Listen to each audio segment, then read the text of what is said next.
Hi guys and welcome to this lecture of multidisciplinary case studies. This is CS Vaibhav Jatange and हम आपके लिए एक बहुत ही स्पेशल एंड बहुत ही इंपॉर्टेंट लेक्चर रिकॉर्ड कर रहे हैं अभी। ये lecture is the amendment lecture of multidisciplinary case studies, right. In the month of February 2020 institute ने हमें एक अमेंडेड मॉड्यूल ला के दिया ऑफ मल्टीडिसिप्लिनरी केस स्टडीज। सारे सब्जेक्ट्स के लिए एक्चुअली दिया था। उसमें एमसीएस का जो अमेंडेड मॉड्यूल है उसमें कई सारे अमेंडमेंट्स आए हैं एंड वही अमेंडमेंट्स डिस्कस करने के लिए I am making this video. Please make sure ये जो वीडियो है it is important, very very very important for the June 2020 attempt students. Also it is important for those of my students जिन्होंने मेरा अभी तक लेक्चर्स परचेज किया है for December 2020 attempt. Please आप लोग टेंशन मत लीजिएगा, जितना भी हमारा डिस्कशन हुआ है वो दोनों ही अटेम्प्ट के लिए बहुत ज्यादा रेलिवेंट है। तो आप दोनों अटेम्प्ट, जितने स्टूडेंट्स जो अभी इस ईयर या नेक्स्ट इस ईयर के एंड तक प्रोफेशनल देने की सोच रहे हैं, मल्टीडिसिप्लिनरी केस स्टडीज देने के लिए सोच रहे हैं, this lecture is very very very relevant and important for you all. ठीक है, नाउ डिस्कस करते हैं अपने अमेंडमेंट्स के बारे में। तो अमेंडमेंट क्या होता है मल्टीडिसिप्लिनरी केस स्टडीज में? मल्टीडिसिप्लिनरी केस स्टडीज में अमेंडमेंट का मतलब कुछ केस लॉज ऐड हुए होंगे या कुछ केस लॉज डिलीट हुए होंगे, राइट। इंस्टीट्यूट का जो ट्रेंड है वो ये है कि हर अटेम्प्ट के 3 महीने पहले वो लोग कुछ अमेंडमेंट्स ला के देते हैं for multidisciplinary case studies. Now right now I am talking specifically about this subject. So वो लोग कुछ अमेंडमेंट्स ला के देते हैं जिसमें वो लोग रिसेंटली डिसाइडेड केस लॉज को ऐड कर देते हैं एंड कुछ ऐसे केस लॉज जो उनको लगता है कि पढ़ाने की जरूरत नहीं है उसको वो डिलीट कर देते हैं, राइट। सो हमें इस बार जून अटेम्प्ट के लिए स्पेसिफिकली ये जो केस अमेंडमेंट आया ये फरवरी में आया था। यहाँ पे सबसे मजे की बात यह है कि इंस्टीट्यूट ने केस लॉज ऐड तो किए ही है बट साथ ही साथ डिलीट भी किया है, राइट। सो जब दिसंबर के लिए उन्होंने last year December that is December 2019 के उन्होंने अमेंडमेंट्स दिया था तो उन्होंने बहुत सारे केस लॉज ऐड किए थे बट एक भी डिलीट नहीं किया था, राइट। इस बार उन्होंने बहुत सारे केस लॉज ऐड तो किए ही है बट साथ ही साथ उन्होंने बहुत सारे केस लॉज डिलीट भी किए, राइट। तो हमें क्या करना है, हमें फिलहाल पहले ये देखना है कि कौन कौन से केस लॉज ऐसे हैं जो डिलीट हो चुके हैं एंड उसके बाद फिर हम वो सारे केस लॉज जो ऐड हुए वो सब हम लोग डिस्कस करेंगे जैसे हम लोग नॉर्मल कोर्स में करते हैं, ठीक है। नाउ पहले आपको हम बता देते हैं इस वाले अटेम्प्ट में, इस वाले अमेंडमेंट में जितने केस लॉज ऐड हुए हैं वो है टोटल 11 इन नंबर, ठीक है। ऑडिशंस केवल 11 केस लॉज का हुआ है जबकि इंस्टीट्यूट ने आपके मॉड्यूल से टोटल 29 केस लॉज को हटा दिया, ठीक है। बहुत ही अच्छी बात है हम लोग के लिए, कम केस लॉस पढ़ना पड़ेगा। पहले इसको अगर आप ऐड सब्ट्रैक्ट करो तो पहले जहां हमें 310 से 320 के बीच में केसेस पढ़ने पड़ते थे अब हमें केवल 300 अराउंड केसेस ही पढ़ने पड़ेंगे। So now the total number of cases stands nearly around 300 for your subject of multidisciplinary case studies, ठीक है। नाउ बिना किसी डीले के लेट्स जस्ट सी कि क्या क्या केस लॉस ऐड किया गया, क्या क्या डिलीट किया गया है। इस वीडियो में पहले हम आपको बताएंगे कि क्या क्या केसेस डिलीट किया गया है, उसके बाद हम लोग जाएंगे कि नए नए एडिशंस कौन कौन से। अच्छा, एक बात प्लीज याद रखिएगा, December 2019 अटेम्प्ट में most of the questions were asked from the amended cases, right. मतलब 75 से 80% केसेस जो आए थे एग्जाम में वो नए जो केसेस ऐड हुए थे उसी में से आए थे। तो इससे हमें पता चलता है कि इंस्टीट्यूट बहुत ज्यादा वैल्यू देती है अपने अमेंडमेंट्स को, ठीक है। तो हम लोग आज का ये जो लेक्चर है वो बहुत ध्यान से देखेंगे, बहुत ध्यान से पढ़ेंगे सो दैट अगर वो अमेंडेड पार्ट से भी कुछ पूछे तो हम आराम से उसको आंसर करते हैं, ठीक है। नाउ हम लोग स्टार्ट करेंगे देखना कि व्हाट आर द केसेस जो डिलीट हुए, ठीक है। जैसे मैंने बोला कि 29 केसेस डिलीट हुए, 29 cases is a huge number, right. तो पहले अपने वो सब डिलीट कर देते, खुश हो जाते क्या क्या अपने को नहीं पढ़ना है। उसके बाद ये 11 केस लॉज बहुत ही छोटे छोटे केस लॉज है वो अपने डिस्कस करेंगे and will be done with all the amendments for the from the February 2020 amendment module, ठीक है। चलिए, तो सबसे पहले देखते हैं हम लोग ने कौन कौन से केसेस डिलीट किए गए। प्लीज याद रखिएगा ये जो केस लॉज अभी हम बोल रहे हैं ये आपके मॉड्यूल से कंप्लीटली हटा दिया गया है, आपको ये एकदम भी नहीं पढ़ना है। For June 2020, for December 2020, for जून 2021 कोई भी आप अटेम्प्ट दे रहे हो, ये जो केस लॉज अभी हम लोग डिस्कस करने वाले वो सारे के सारे केस लॉज डिलीट हो चुके हैं। All these 29 cases have been deleted from your module, आपको इसको आगे पढ़ने की जरूरत नहीं है, ठीक है। चलिए, तो हम लोग डिस्कस करते हैं। सबसे पहले जो डिलीशंस हुए हैं उसमें चैप्टर नंबर 1 से there is no deletion. Chapter number 1 में एक भी केस लॉ को डिलीट नहीं किया गया, जितने केस लॉज पहले से थे आपको सारे के सारे केस लॉज वैसे के वैसे पढ़ने, ठीक है। चैप्टर नंबर 2 से भी एक भी डिलीशन नहीं हुआ है, चैप्टर नंबर 2 से भी एक भी केस डिलीट नहीं हुआ है। चैप्टर नंबर 3 जो कि फेमा एंड इकोनॉमिक लॉज है उसमें 12 केस लॉज डिलीट किए गए हैं। प्लीज याद रखिएगा ये 12 केस लॉज जो चैप्टर नंबर 3 से डिलीट किया गया वो आपको पढ़ने की जरूरत नहीं है। चैप्टर नंबर 4 से again there is no deletions, एक भी डिलीट नहीं किया गया है। चैप्टर नंबर 5 से टोटल 6 केस लॉज डिलीट किए गए हैं, 6 केस लॉज इन नंबर। चैप्टर नंबर 6 तो हमारा मैनेजमेंट है उसमें तो आता ही नहीं है। चैप्टर नंबर 7 से टोटल 7 केस लॉज डिलीट किए गए हैं एंड चैप्टर नंबर 8 से टोटल 4 केस लॉज डिलीट किए गए हैं। देख लीजिए, अगर आप इसको ऐड करेंगे तो whole of this comes to 29। ये 29 केसेस जो है ये 4 चैप्टर्स आपके डिलीट किए गए हैं। ऑफ कोर्स अब हम लोग डिस्कस करेंगे कौन कौन से वो केस लॉज है जो डिलीट किए गए हैं। आपके लिए सबसे सिंपल बात है, जैसे जैसे हम वो केस लॉज का नंबर बता रहे हैं आप मेरे साथ साथ उसको अपने नोट्स में स्ट्राइक आउट करते रहिएगा।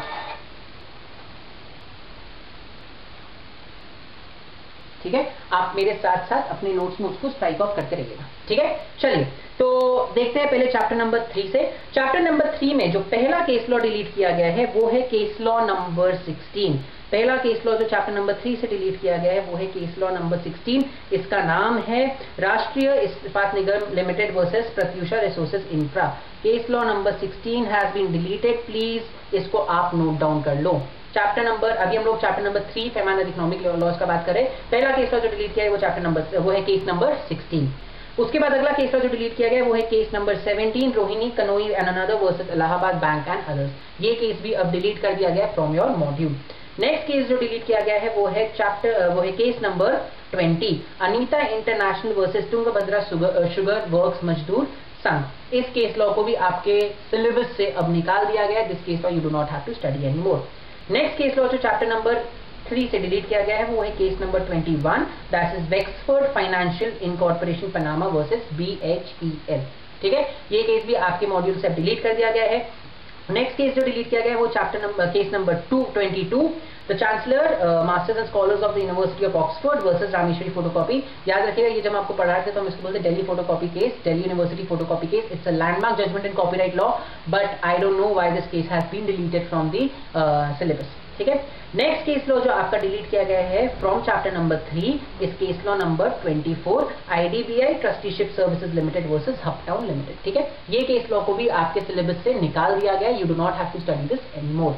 नेक्स्ट केस लॉ जो आपका डिलीट किया गया है वो है case law number 25 state of UP and others versus all UP consumer protection bar. ठीक है, केस नंबर 25 चैप्टर नंबर 3 ये भी आपके मॉड्यूल से डिलीट कर दिया गया। You do not have to study this case law anymore.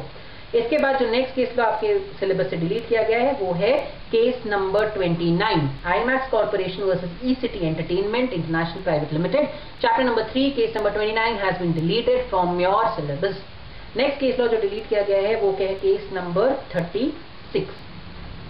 Case number 36 was Pi Engineering Limited versus Bihar Rajya Pul Nirman Nigam Limited. Case number 36 chapter number 3 has been deleted from your syllabus. You do not have to study this case law anymore.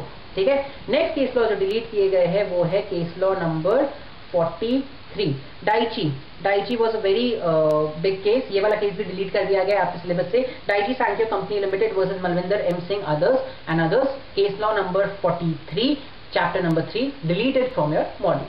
ठीक है, next जो case law आपके इसमें delete किया गया है वो है case law number 45 Marico limited versus Jagjit Kaur. यहाँ पे कॉपीराइट का ही सीन था, उसको वापस लोगों ने अपने आपके सिलेबस से हटा दिया है। Case law number 45 and the last case law जो आपके चैप्टर नंबर 3 से डिलीट किया गया है वो है case law number 47 Antrix corporation limited versus Devas multimedia private limited. बहुत ही इंटरेस्टिंग केस लॉ था, बहुत मेरे को बुरा लगा ये देख के ये केस लॉ निकाल दिया आपके मॉड्यूल से। It was one of the most interesting case laws of the whole syllabus but then unfortunately this has been removed from your syllabus. ठीक है, तो again I'll repeat the case law numbers from chapter number 3. Chapter number 3 से case law number 16, 17, 20, 21, 22, 24, 25, 29, 36, 43, 45 and 47 इन सारे case laws को delete कर दिया गया है। Please make a note of it and आप अपने नोट्स इसको काट सकते हो, आपको ये पढ़ने की जरूरत नहीं। ठीक है, चलिए अब अपना ये क्या बोलते हैं चैप्टर नंबर 3 हो गया, तो अपने बढ़ते हैं नेक्स्ट चैप्टर की तरफ। As we can see chapter number 3 is done. Chapter number 4 में कोई डिलीशंस नहीं है, सारे के सारे केसेस आपको पढ़ने पड़ेंगे। आते हैं अपने चैप्टर नंबर 5 पे।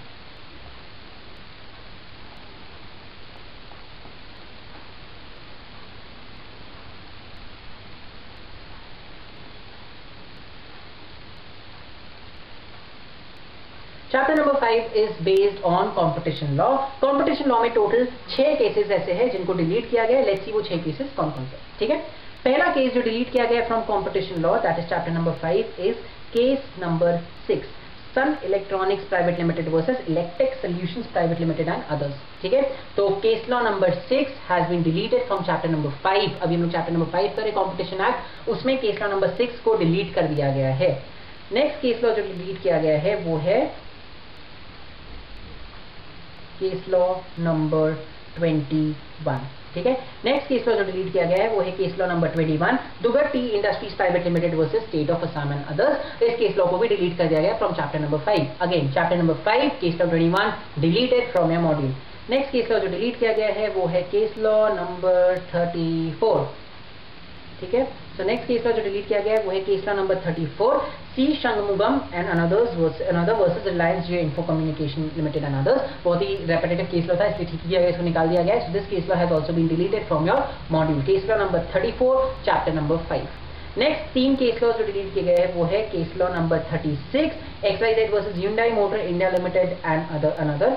XYZ versus Hyundai motor India limited and another, case number 36 from chapter number 5 has been deleted. Next case law जो डिलीट किया गया है वो है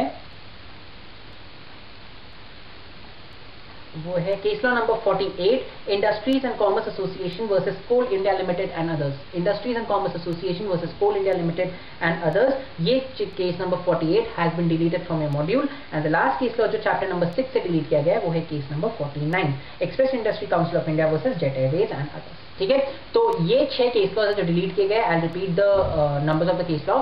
चैप्टर नंबर 5 से जो केसेस डिलीट किए गए वो है case number 6, case number 21, case number 34, case number 36, case number 48 and case number 49। ये सारे केसेस आपके मॉड्यूल से डिलीट कर दिए गए फ्रॉम चैप्टर नंबर 5। ठीक है, चलिए आप अपने देख लिए हैं चैप्टर नंबर 5 के सारे केसेस। आगे बढ़ते हैं, चैप्टर नंबर 6 में कोई केस लॉ है ही नहीं, तो वहां पे कुछ डिलीशन का सवाल ही नहीं उठता। आते हैं चैप्टर नंबर 7 में। चैप्टर नंबर 7 में टोटल जो केस लॉज डिलीट किए गए वो है 7। ठीक है, टोटल 7 केस लॉज ऐसे जो चैप्टर नंबर 7 में डिलीट किए गए। आइए देखते हैं वो केस लॉज कौन कौन से।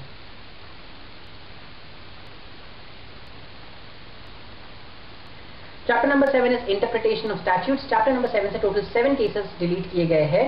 उसमें से सबसे पहला केस जो डिलीट किया गया है वो है केस नंबर 7। तो केस नंबर 7 जो है state of Madhya Pradesh versus MS Ruchi printers, ये आपके चैप्टर से डिलीट कर दिया गया, आपके मॉड्यूल से डिलीट कर दिया गया। ये आपको पढ़ने की जरूरत नहीं है, याद रखिएगा। Chapter number 7 case number 7। ठीक है, नेक्स्ट केस जो आपके उससे डिलीट किया गया है वो है case number 8, star sports India private limited versus Prasar Bharati and others. इस केस को भी हमने डिलीट कर दिया है। ये केस भी आपके मॉड्यूल में अब एग्जिस्ट नहीं करता, आपको ये केस भी पढ़ने की जरूरत नहीं। ठीक है, नेक्स्ट केस जो आपके मॉड्यूल से डिलीट किया गया है from chapter number 7 is case number 13, Southern Motors versus State of Karnataka and others. Southern Motors versus State of Karnataka and others is case number 13 from your module and this has been deleted now.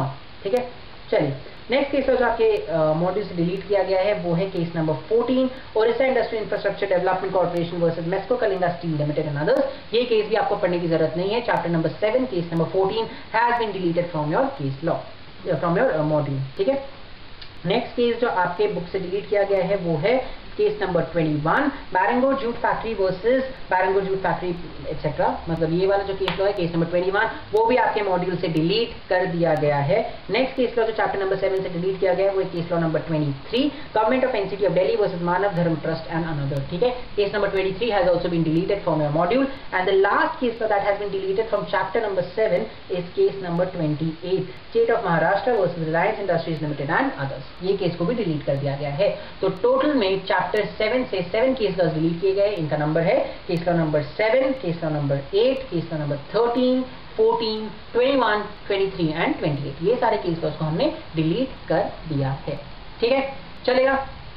चलिए अब इसके बाद जो अपना last chapter बचता है that is chapter number 8। इसमें देखते हैं क्या क्या चीज डिलीट किया गया है एंड क्या क्या चीज ऐड किया गया है। चैप्टर नंबर 8 में टोटल हम लोगों ने 4 केसेस ही डिलीट किए हैं केवल। जल्दी से देखते हैं वो क्या क्या है। पहला केस जो डिलीट हुआ है वो है केस नंबर 12।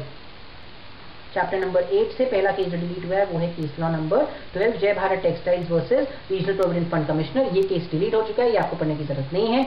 दूसरा केस जो डिलीट हुआ है वो है केस लॉ नंबर 13, जय Balaji security services versus APFC Delhi. ये भी आपको पढ़ने की जरूरत नहीं है।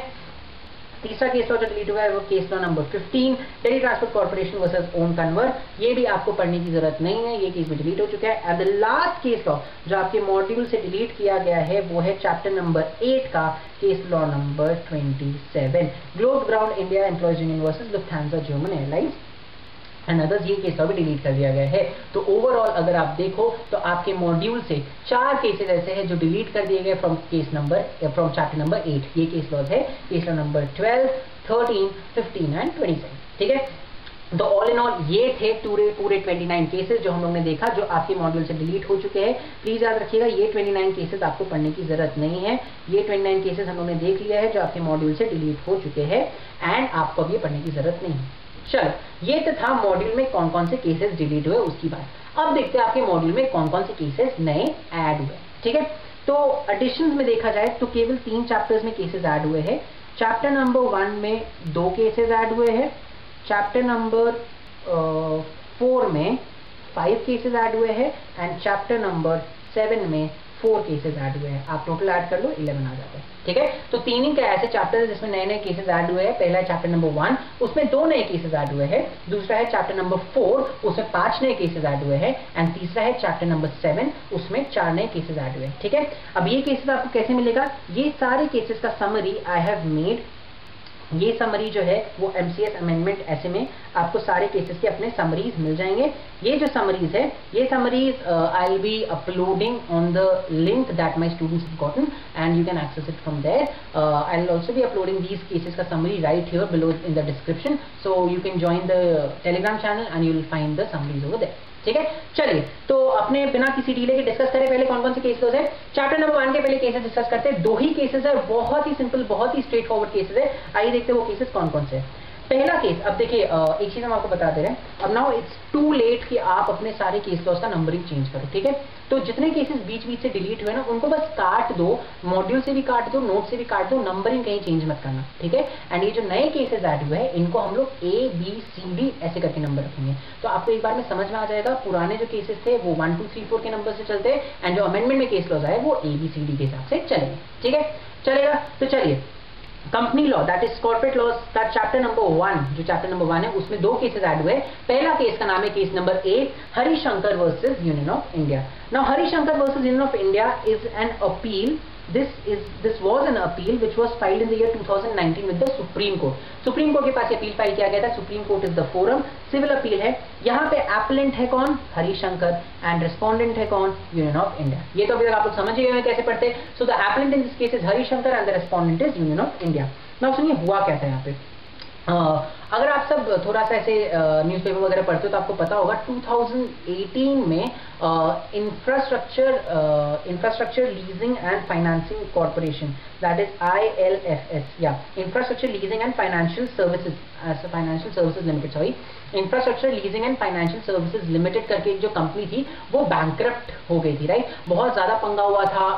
वो अपने डेट्स पे ऑफ नहीं कर पा रही थी जिसकी वजह से दूसरी कंपनी जो उनसे डेट्स ले रखे थे बहुत ज्यादा इकोनॉमिकल प्रॉब्लम हुआ था। ये केस लॉ कहीं ना कहीं उसी से डील करता है, बट ये जो मेजर उसके बैंकरप्सी का प्रॉब्लम था उससे डील नहीं करता, ये उसका एक बहुत ही छोटे एस्पेक्ट से डील करता है। ठीक है, तो अपने भी अपना डिस्कशन बहुत ही लिमिटेड रखेंगे। आपको इस केस लॉ में जो दिया गया वी विल डिस्कस दैट। सो हम लोग सब कंपनीज एक्ट पढ़ के आए। राइट, कंपनीज एक्ट का सेक्शन 130 बोलता है, क्या बोलता है? कंपनीज एक्ट का सेक्शन 130 बोलता है कि कोई भी कंपनी एक बार अपने फाइनेंशियल स्टेटमेंट्स को अगर वो अप्रूव करा ले, उसके डायरेक्टर्स पास कर दे, शेयर होल्डर्स पास कर दे, तो they can not reopen there financial statements, they can not recast there financial statements. Right, section 130 बोलता है कि एक बार अगर आपकी कंपनी ने अपने फाइनेंशियल स्टेटमेंट्स अप्रूव करा दिए, सब चीज हो गया है, तो आप बाद में उसको वापस रीओपन करके रिकास्ट नहीं कर सकते, दैट्स नॉट अलाउड। बट ये जो आपका बैन है on reopening and recasting your financial statements, it's not a blanket ban. There are certain cases जहां पे आप उसको रीओपन कर सकते हो। तो 2 केसेस ऐसे होते हैं जहां पे आप उनको रीओपन कर सकते हो अपने फाइनेंशियल स्टेटमेंट्स को। ठीक है, तो प्रोसीजर क्या होता है? अगर मान लो सेंट्रल गवर्नमेंट को ऐसा लगता है कि ये जो कंपनी है जिसका हम रिकास्ट करना या रीओपन करना चाह रहे हैं वो कंपनी ने अपना अकाउंट फ्रॉडलेंटली किया था, या फिर मान लो 2017-18 का हम रिकास्ट कराना चाह रहे हैं, तो 2017-18 में कुछ मिसमैनेजमेंट हुआ था, तो इन 2 ग्राउंड्स पे वो एनसीएलटी के पास एप्लीकेशन फाइल कर सकती है कि मेरे को इसका फाइनेंशियल स्टेटमेंट रिकास्ट करने दो। अगर NCLT is convinced, then NCLT will allow you, convince, अगर एनसीएलटी को लगता है कि हाँ the grounds are there is a reasonable ground, then NCLT will allow you to reopen your financial statements. That is the only case जहां पे आपको अपना financial statements and books of accounts को रीओपन एंड रिकास्ट करने को मिलता है। ठीक है, तो सेक्शन 130 क्या बोलता है? सेक्शन 130 बोलता है as a general rule a company can not reopen और recast its books of accounts and financial statements. But अगर मान लो सेंट्रल गवर्नमेंट को ऐसा लगता है कि कंपनी ने अपना काम फ्रॉडलेंटली किया, या फिर उस पर्टिकुलर ईयर में कुछ गड़बड़ हुआ था, उस पर्टिकुलर ईयर में मिसमैनेजमेंट हुआ था, जिसके वजह से अपना फाइनेंशियल स्टेटमेंट ढंग का नहीं बना होगा या करेक्ट नहीं होगा, तो उस केस में central government can file an application with the NCLT which can allow the reopening of the financial statements. ठीक है, इस केस में क्या हुआ था? Of course I told you it was a huge crisis का time, it was a huge issue जो हमारे कंट्री में हुआ था, बहुत ज्यादा पंगा होने लग गया था बिकॉज ऑफ द IL&FS का पूरा झंझट। तो उस केस में सेंट्रल गवर्नमेंट को लगा कि भाई कहीं ना कहीं फ्रॉडलेंट मैनर में कुछ ना कुछ हुआ था, तो उन्होंने ICAI that is institute of chartered accountants of India and SFIO that is serious fraud investigation officers, इन दोनों को बोला था कि प्लीज आप IL&FS के अंदर जाके उनका इन्वेस्टिगेशन करो। ठीक है, 2 अथॉरिटीज को सेंट्रल गवर्नमेंट ने बोलता प्लीज जाइए इन्वेस्टिगेशन करिए। दोनों अथॉरिटीज गए, इन्वेस्टिगेशन किया एंड दोनों अथॉरिटीज ने अपना रिपोर्ट सबमिट किया सेंट्रल गवर्नमेंट के पास। सेंट्रल गवर्नमेंट ने जब रिपोर्ट्स देखा तो सेंट्रल गवर्नमेंट को लगा हाँ वहां पे फ्रॉडलेंटली हुआ था, सेंट्रल गवर्नमेंट को लगा कि बहुत सारी चीजें गलत हुई थी जो नहीं होनी चाहिए थी, एंड हेंस हमें इनका रीस्टेट करवाना चाहिए फाइनेंशियल स्टेटमेंट्स, हमें इनका बुक्स ऑफ अकाउंट्स को रीओपन कराना चाहिए। ठीक है, तो एनसीएलटी ने सेंट्रल गवर्नमेंट ने accordingly basing their reasoning on these report submitted by ICAI and SFIO, central government ने एप्लीकेशन फाइल किया एनसीएलटी के पास। ठीक है, एनसीएलटी ने एप्लीकेशन अप्रूव कर दिया। एनसीएलटी ने बोला हाँ सेंट्रल गवर्नमेंट सही बोल रही है, the financial statement and the books of account should be reopened and recast. ठीक है, इसी चीज के अगेंस्ट, एनसीएलटी के इस डिसीजन के अगेंस्ट जो कंपनी है वो गई थी एनक्लैट के पास, एनक्लैट ने भी इस डिसीजन को अपहोल्ड कर दिया। तो फाइनली वो कंपनी के डायरेक्टर आए हैं टू द सुप्रीम कोर्ट। ठीक है, सो ये जो हरिशंकर ये IL&FS के डायरेक्टर है एंड वो यूनियन ऑफ इंडिया के अगेंस्ट है, ही वांट्स कि नहीं रिकास्ट मत कराओ, रीओपन मत कराओ। ठीक है, तो आपको क्या लगता है एनसीएलटी ने क्या डिसाइड किया होगा? सॉरी, सुप्रीम कोर्ट ने क्या डिसाइड किया होगा? इस केस में सुप्रीम कोर्ट ने बोला, सुप्रीम कोर्ट ने पूरे सारे डिसीजंस पढ़े, सारे रिपोर्ट्स पढ़े, सारा पेटिशंस पढ़ा, अपील्स पढ़ा, सब चीज पढ़ा, एंड सुप्रीम कोर्ट ने एक सिंपल सी बात कही। सुप्रीम कोर्ट ने बोला section 130 as a general rule बोलता है बुक्स ऑफ अकाउंट्स नहीं खुलेंगे मतलब नहीं खुलेंगे, राइट? बट सेक्शन 130 में एक एक्सेप्शन बनाया गया जो बोलता है कि अगर फ्रॉडुलेंट एक्टिविटीज हुए या फिर अगर उस पर्टिकुलर ईयर में there has been some mismanagement जिसकी वजह से फ्रॉड हो सकता है, अगर ऐसा रीजनेबल डाउट है, अपने को रीजनेबल कॉज लगता है ये, तो फिर उस केस में हम लोग बुक्स ऑफ अकाउंट्स को रीओपन करा सकते हैं, हमें कोई भी प्रॉब्लम नहीं होगा। इस पर्टिकुलर केस में the supreme court said that SFIO का report as well as ICAI का रिपोर्ट दोनों इस तरह पॉइंट करता है कि there has been some kind of mismanagement, there has been some kind of fraudulent activities which were going on in IL&FS during the relevant period and hence हमें उनके books of accounts को reopen करना चाहिए। ठीक है, बहुत ही simple सा केस लॉ है। यहाँ पे सुप्रीम कोर्ट ने बस इतना बोला कि देखो 130 एज ए जनरल रूल बोलता है नहीं खोलना है, बट अगर सफिशिएंट रीजनेबल डाउट है आपके पास कि हाँ रिकास्ट फ्रॉडुलेंट मैनर में कुछ हुआ था या फिर मिसमैनेजमेंट हुआ जिसकी वजह से फ्रॉड हो सकता है, तो उस केस में you can reopen the books of accounts and recast the financial statements। इस पर्टिकुलर केस में SFIO as well as ICAI इन दोनों के रिपोर्ट से सेंट्रल गवर्नमेंट was satisfied कि हाँ फ्रॉड हुआ होगा। उन्होंने NCLT के पास ले गए एप्लीकेशन, NCLT को लगा कि हाँ क्या बोलते हैं फ्रॉड होने के चांसेस है, and since there was a reasonable suspicion, there was a reasonable doubt, NCLT rightly allowed की रिकास्ट करने देना चाहिए। See that while allowing the application NCLT ने कंसिडर किया था ICAI एंड SFIO का रिपोर्ट्स एंड उसमें जो ऑब्जर्वेशंस लिए गए थे वो सब चीज, एंड NCLT ने खुद को सेटिस्फाई किया था कि हाँ जो कंडीशंस दिए गए 130 में टू रीओपन द अकाउंट्स वो सेटिस्फाइड है, कंडीशंस फुलफिल हुए हैं।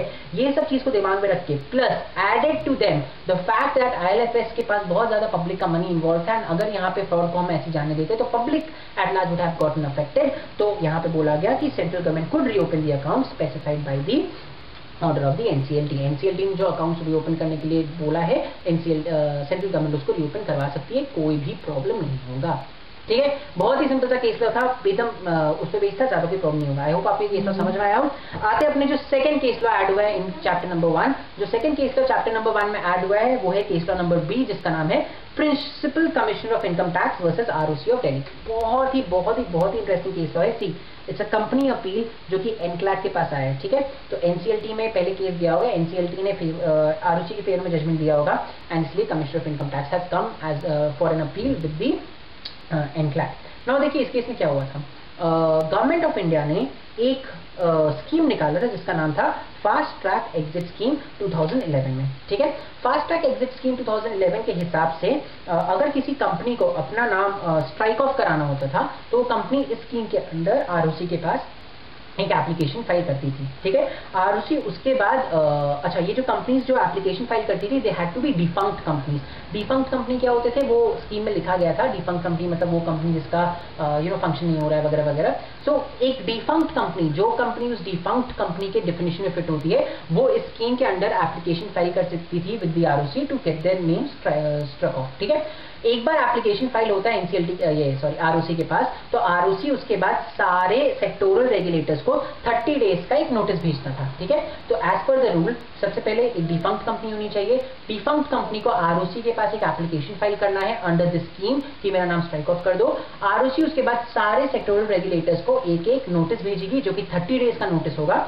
उस नोटिस में अगर आपको 30 डेज में कोई भी ऑब्जेक्शन है तो आपको आरओसी को बताना है, अगर ऑब्जेक्शन नहीं है तो आरओसी 30 डेज के बाद नाम को स्ट्राइक ऑफ कर दे। सिंपल। ठीक है, तो एक कंपनी थी, उस कंपनी ने अपने वो कंपनी डिफंक्ट कंपनी थी, उस कंपनी ने अपना नाम स्ट्राइक ऑफ कराने के लिए आरओसी के पास एप्लीकेशन सबमिट किया। आरओसी ने रूल के हिसाब से 30 डेज का नोटिस सारे सेक्टोरल रेगुलेटर्स को भेजा including the income tax department.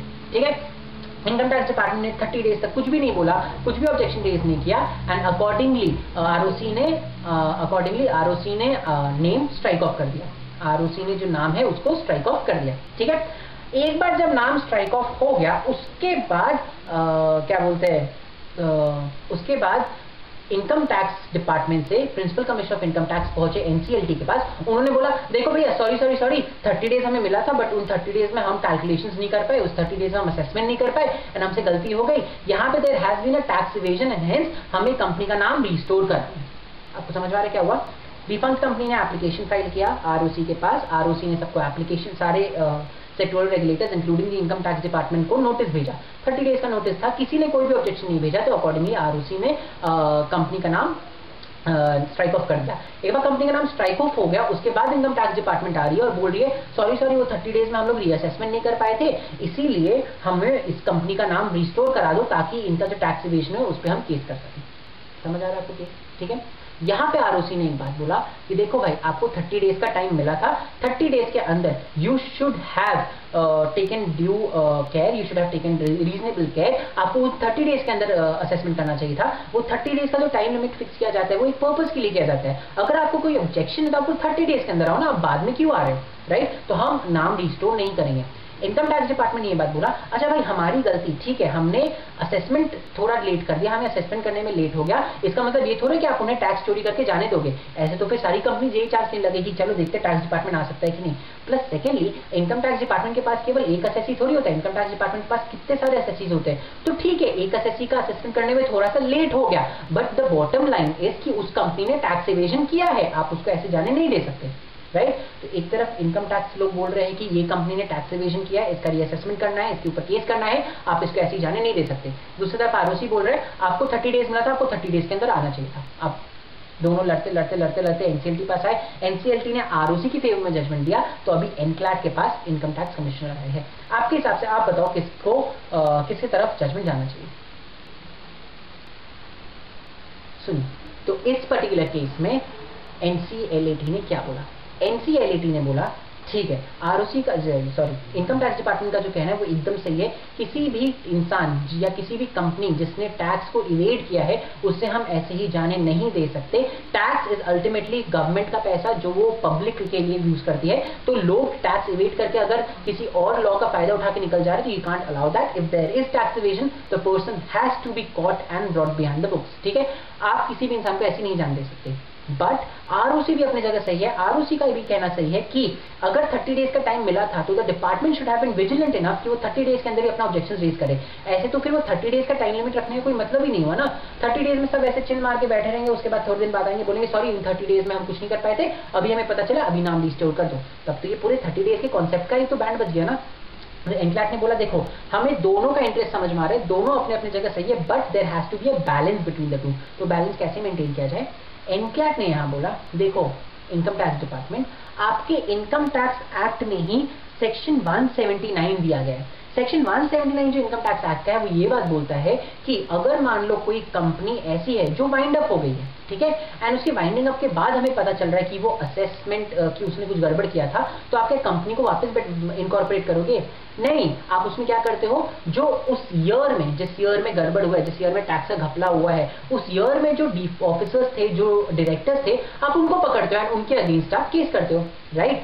Section 179 of the income tax act ये बात बोलता है कि अगर मान लो एक कंपनी वाइंड अप हो गई है एंड उस कंपनी मान लो कंपनी ने कंपनी का वाइंड अप हो गया है एंड मान लो उस कंपनी ने लेट्स से कंपनी का वाइंड अप हुआ है 2018 में एंड कंपनी ने 2016 में गड़बड़ किया था और आपको ये बात पता चला कि गड़बड़ हुआ है इन द ईयर 2020, तो अब आप जाके कंपनी को रीइनकॉर्पोरेट नहीं करोगे, आप देखोगे 2015-16 में ऑफिसर्स कौन कौन थे, डायरेक्टर्स कौन कौन से थे, एंड आप उन डायरेक्टर्स एंड ऑफिसर्स के अगेंस्ट केस करोगे, राइट।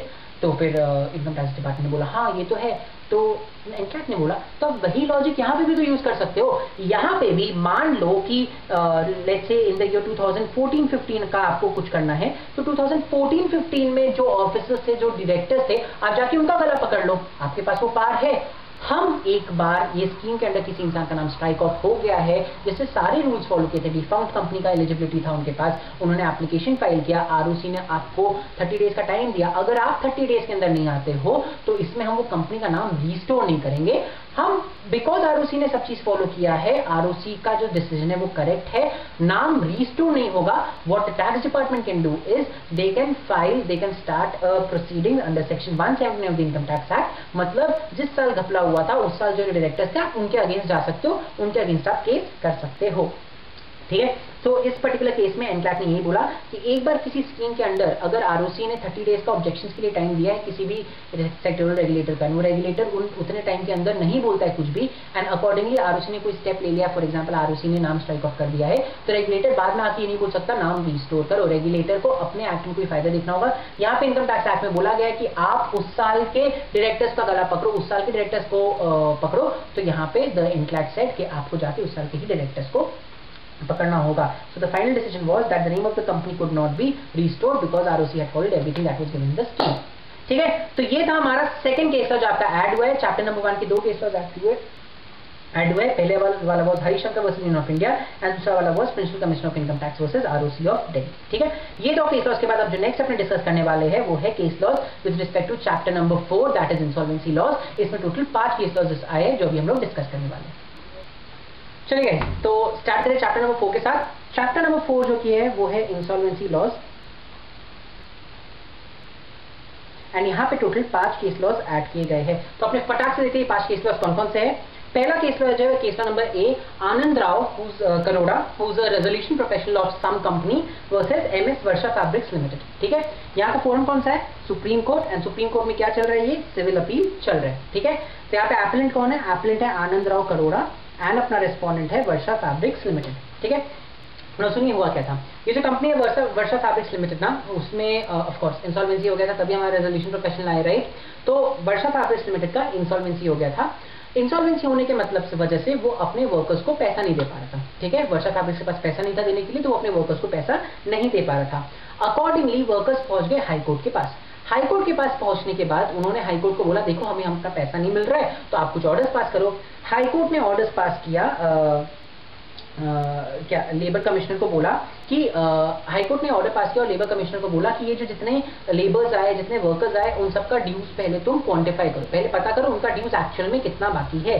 एंड एक बार में जब क्या बोलते हैं ड्यूज उनका पता चल जाए तो उसके बाद कुछ प्रॉपर्टीज ऑफ कॉर्पोरेट डेटर को ऑक्शन करके बेच दो। ठीक है, तो हाईकोर्ट ने क्या बोला, ये जितने वर्कर्स आए वर्षा फैब्रिक्स के उनका पहले पता करो कितना पैसा बाकी है। मान लो 1 करोड़ बाकी है तो 1 करोड़ जितना प्रॉपर्टी वर्षा फैब्रिक्स का ऑक्शन कर दो, जो पैसा आएगा इन वर्कर्स को बेच देना, काम खत्म। ठीक है, वेरी गुड, कोई प्रॉब्लम नहीं था, सब कुछ होते। लेकिन हुआ क्या कि ये सब जब चल रहा था उसी के बीच में एक फाइनेंशियल क्रेडिटर ने वर्षा फैब्रिक्स के अगेंस्ट CIRP इनिशिएट कर दिया। एक फाइनेंशियल क्रेडिटर ने IBC that is insolvency and bankruptcy code 2016 के सेक्शन 7 के अंदर इस कंपनी के against CIRP that is corporate insolvency resolution process start कर दिया। ठीक है, नाउ एक बार आप corporate insolvency resolution process start करते हो किसी कंपनी के अगेंस्ट, तो उस कंपनी के ऊपर एक चीज लग जाता है जिसको बोलते हैं मॉरेटोरियम। आप सब जितने लोग CRI या फिर इंसॉल्वेंसी एज ऑप्शन सब्जेक्ट लिए होगे, आपको पता होगा मॉरेटोरियम क्या होता है। अब जिनको नहीं पता उनके लिए हम शॉर्ट में बता देते हैं। जब आपका कॉर्पोरेट इंसॉल्वेंसी रेजोल्यूशन प्रोसेस चल रहा होता है तो आपकी कंपनी अपने एक भी असेट को बेच नहीं सकती है। ये पीरियड को बोलते हैं मॉरेटोरियम पीरियड। मॉरेटोरियम पीरियड आप बहुत कुछ नहीं कर सकते, आप केसेस आगे लेके नहीं जा सकते हो, लॉ सूट्स फाइल नहीं कर सकते हो, कॉन्ट्रैक्ट मेंटेन नहीं कर सकते हो। बट हमें जो यहाँ पे काम का है वो है कि जिस भी कंपनी का CIRP चल रहा होता है उसका मॉरेटोरियम पीरियड स्टार्ट हो जाता है, एंड मॉरेटोरियम पीरियड के दौरान वो कंपनी एक भी असेट को एलियनेट नहीं कर सकती, एक भी असेट को बेच नहीं सकती है। भैया प्रॉब्लम क्या हुआ, एक तरफ रेजोल्यूशन प्रोफेशनल बोल रहे हैं कि भैया CIRP स्टार्ट हो चुका है हमारा, आप CIRP के दौरान मॉरेटोरियम पीरियड में एक भी एसेट एलियनेट नहीं कर सकते, आप नहीं बेच सकते। दूसरे तरफ यहाँ पे सारे वर्कर्स बोल रहे हैं कि भाई हमें तो लेबर कमिश्नर ने बोला है कि ये एसेट जो है ये सब हम ऑक्शन कर सकते हैं, तो हम तो ऑक्शन करेंगे। इन दोनों के बीच में हो गया लड़ाई। एक तरफ IBC है, IBC बोल रहा है नहीं आप मॉरेटोरियम पीरियड के दौरान कुछ भी एलियनेट नहीं करोगे। दूसरी तरफ लेबर लॉज है जो बोल रहे हैं कि आप ये लेबर कमिश्नर का ऑर्डर है, आप ये एसेट्स को एलियनेट कर सकते हो। दोनों लड़ते झगड़ते पहुंच गए कोर्ट के पास। अल्टीमेटली जब सुप्रीम कोर्ट के पास आए तो आप बताओ सुप्रीम कोर्ट ने क्या डिसाइड किया होगा। देखिए सुप्रीम कोर्ट का बस एक ही स्टैंड था, इंसॉल्वेंसी एंड बैंक्रप्सी कोड 2016 आया इन द ईयर 2016। ठीक है, उसमें हम लोग ने एक सेक्शन डाल दिया विच इज सेक्शन 238। ठीक है, section 238 of insolvency and bankruptcy code ये बात बोलता है कि insolvency and bankruptcy code will have overriding effects over all the other laws which are in force at the time of the commencement of the act। मतलब जिस साल insolvency and bankruptcy code आया that is 2016 में, जितने भी laws 2016 के पहले थे इंडिया में, इंसॉल्वेंसी एंड बैंक्रप्सी कोड उन सबको ओवरराइड करेगा। मतलब अगर insolvency and bankruptcy code and पुराने किसी भी लॉ के बीच में कभी भी कॉन्ट्रडिक्शन हुए, then insolvency and bankruptcy code will only prevail, it has overriding pass. यहाँ पे क्या हो रहा है, इंसॉल्वेंसी एंड बैंक्रप्सी कोड बोल रहा है देखो मॉरेटोरियम पीरियड रहेगा, आप सामान नहीं बेच सकते। लेबर लॉज जो पहले से चलते आ रहे हैं वो क्या बोल रहे हैं, लेबर कमिश्नर का ऑर्डर है प्रॉपर्टीज को ऑक्शन कर दो तो आप ऑक्शन कर दो।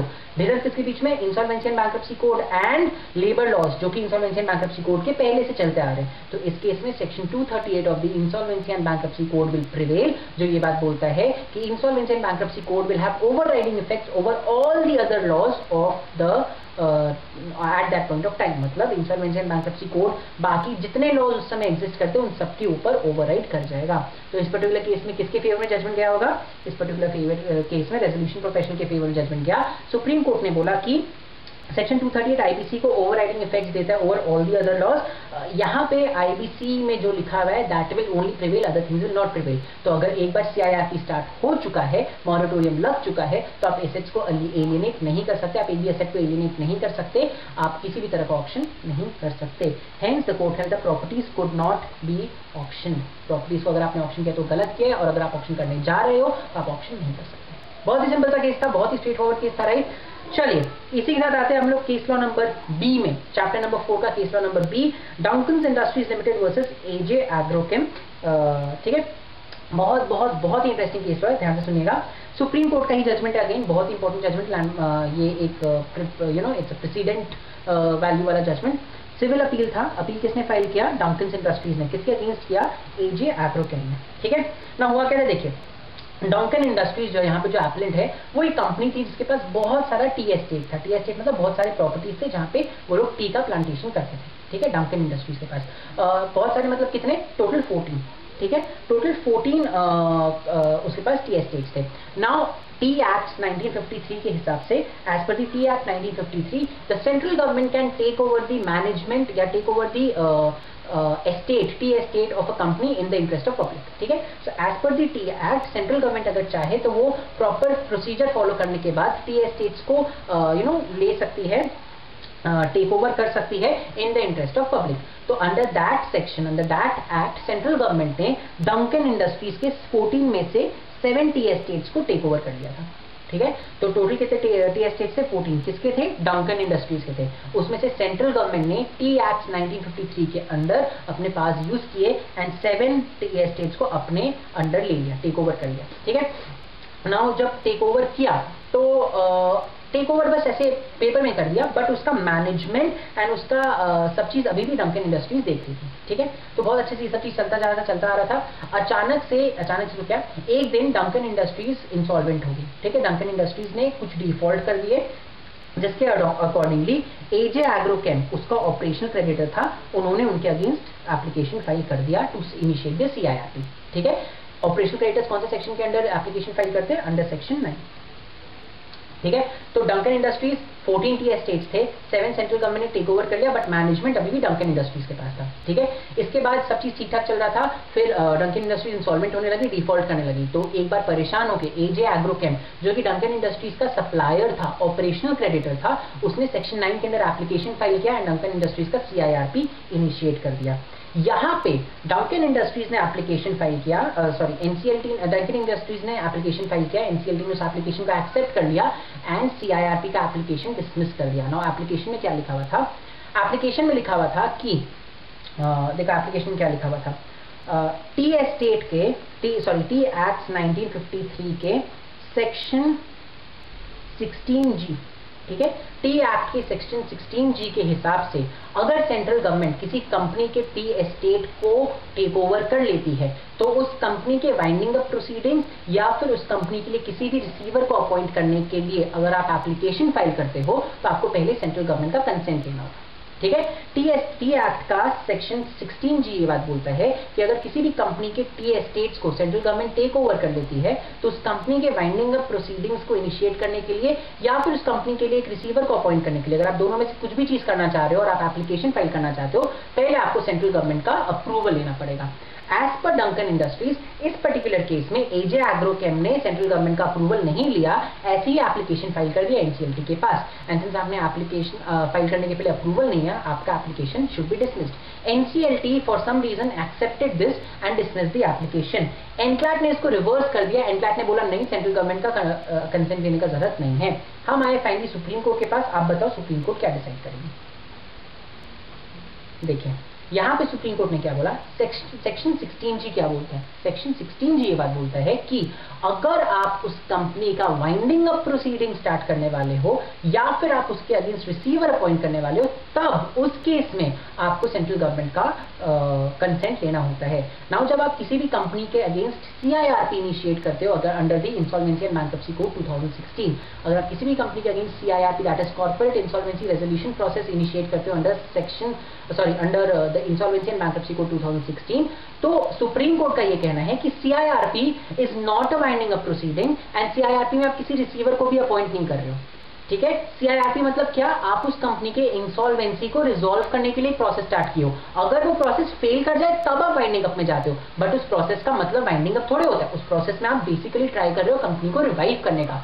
तो सुप्रीम कोर्ट ने बोला कि सेक्शन 16G बोलता है केवल 2 केसेस में आपको कंसेंट लेना है, पहला जब आप वाइंडिंग अप प्रोसीडिंग्स इनिशिएट कर रहे हो, सेकेंडली जब आप रिसीवर अपॉइंट कर रहे हो। इंसॉल्वेंसी एंड बैंक्रप्सी कोड के अंदर आप इन दोनों में से कुछ भी नहीं करते हो। इंसॉल्वेंसी एंड बैंक्रप्सी कोड के अंदर आप कंपनी को रिवाइव करने की कोशिश करते हो, कंपनी के अगेंस्ट कंपनी के इंसॉल्वेंसी को रिजॉल्व करने की कोशिश करते हो, एंड वो ना तो वाइंडिंग अप प्रोसीडिंग है ना ही रिसीवर का अपॉइंटमेंट है, हेंस सेंट्रल गवर्नमेंट का कंसेंट लेने का जरूरत नहीं था। जो एप्लीकेशन फाइल किया है एजे एग्रोकेम ने वो करेक्टली फाइल किया है, NCLT को उसको एक्सेप्ट कर लेना चाहिए। सी यहाँ पे क्या बोला कंपनी ने, यहाँ पे गवर्नमेंट ने क्या बोला, सुप्रीम कोर्ट ने क्या बोला कि proceedings under the IBC is not limited to winding up और appointment of receiver only. Winding up और liquidation happens when this proceeding that is when CIRP fails. यहाँ पे CIRP फेल थोड़ी हुआ, यहाँ तो CIRP अभी इनिशिएट हो रहा है, राइट, उसके लिए एप्लीकेशन फाइल किया। यहाँ पे आपको सेंट्रल गवर्नमेंट लेने का सेंट्रल गवर्नमेंट की कंसेंट लेने का कोई काम नहीं था। सेकेंडली सेक्शन 238 क्या बोलता है, 238 IBC का बोलता है IBC will have overriding effect. तो IBC के अंडर अगर आपने इनिशिएट करने की कोशिश की तो वो इनिशिएट होकर ही रहेगा, ठीक है। यहाँ पे the court held that the application by the operational creditor was rightly should have been rightly accepted. उसको NCLT ने अगर रिजेक्ट कर दिया तो वो गलत काम किया, एनक्लैट का डिसीजन वाज एब्सोल्युटली करेक्ट, ठीक है। समझ रहे हैं यहाँ पे क्या बोला गया, तो यहाँ पे एनक्लैट के डिसीजन को अपहोल्ड किया गया। एनक्लैट ने बोला था कि एप्लीकेशन एक्सेप्ट करो एंड हेंस यहाँ पे बोला गया कि the application was rightly accepted. समझा, बहुत इजी था। नेक्स्ट आते हैं case number 3 of insolvency laws, that is case number C. इस केस का नाम है Excel metal processors limited versus Bentler trading international GmbH and another. ठीक है, एनक्लैट का जजमेंट है, कंपनी अपील है, मतलब NCLT के पास भी केस गया था एंड NCLT ने किसी के फेवर में ऑर्डर दिया तो अपील में दूसरी पार्टी गई है एनक्लैट के पास। अपील में कौन आया है? Excel metal Processors. किसके अगेंस्ट है? बेंटलर ट्रेडिंग के अगेंस्ट। ठीक है, नाउ यहाँ पे क्या हुआ था,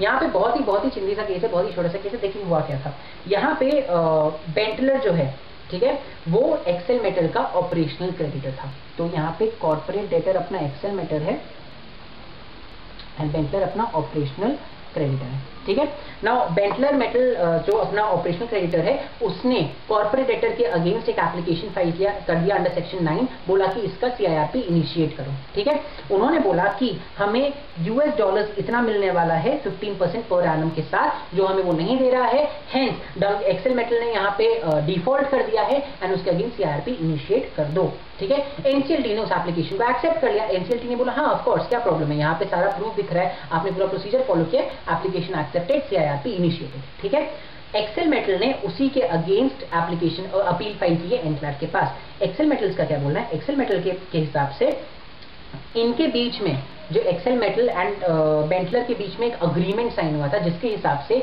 ये लिखा गया था कि इनके बीच में अगर कोई भी सूट होगा या कोई भी केस फाइल होगा, वो should happen in the courts of Germany and therefore not in any court of India. ठीक है, सो स्टार्टिंग में जब ये लोग कॉन्ट्रैक्ट में एंटर कर रहे थे तो एक्सेल मेटल एंड बेंटलर ने कॉन्ट्रैक्ट में एंटर किया था जिसमें लिखा गया था कि अगर दोनों के बीच में कुछ भी केस होता है तो that suit will be filed in the courts of Germany and not in the courts of India. यहाँ पे आपने NCLT के पास एप्लीकेशन फाइल किया, आप कर ही नहीं सकते थे बिकॉज हमने अग्रीमेंट में लिख के दिया है कि यहाँ पे कोर्ट्स ऑफ इंडिया में कोई भी केस नहीं चलेगा, हेंस आप यहाँ पे एप्लीकेशन फाइल नहीं कर सकते थे। समझ आया? ठीक है, देखिए तो बेंटलर ट्रेडिंग जो है वो एक्सेल मेटल्स का ऑपरेशनल क्रेडिटर है। उन्होंने NCLT के पास सेक्शन 9 ऑफ IBC के अंदर एप्लीकेशन फाइल किया, NCLT ने एप्लीकेशन एक्सेप्ट कर लिया। एक्सेल मेटल ने इसी को चैलेंज किया ये बोल के कि हमारे बीच में तो अग्रीमेंट हुआ था कि इंडियन कोर्ट्स के पास आप जाओगे नहीं, आप जर्मन कोर्ट्स के पास जाओगे, तो आप इंडियन कोर्ट्स के पास कैसे आ रहे हो? ठीक है, ये था अग्रीमेंट, ये था सॉरी इनके बीच का लड़ाई। ठीक है, एनक्लैट ने क्या डिसाइड किया होगा आप बताओ? एनक्लैट ने यहाँ पे डिसाइड किया कि आपके बीच में जो अग्रीमेंट था वो किससे रिलेटेड था? आपके बीच में जो अग्रीमेंट था वो ये था कि आपके बीच में कोई भी सूट या कोई भी केस फाइल होता है, कोई भी प्रोसीडिंग्स होता है, इट शुड बी कोई भी सूट, कोई भी लिटिगेशन या कोई भी मनी क्लेम होता है फॉर लिटिगेशन, ये सारी चीजें जर्मनी के कोर्ट्स में होंगे, इंडियन कोर्ट्स में नहीं होंगे। Now insolvency and bankruptcy code के अंदर जब आप CIRP इनिशिएट करते हो तो ना तो वो किसी तरह का सूट है, ना वो किसी तरह का लिटिगेशन है और ना ही वो किसी तरह का मनी क्लेम है।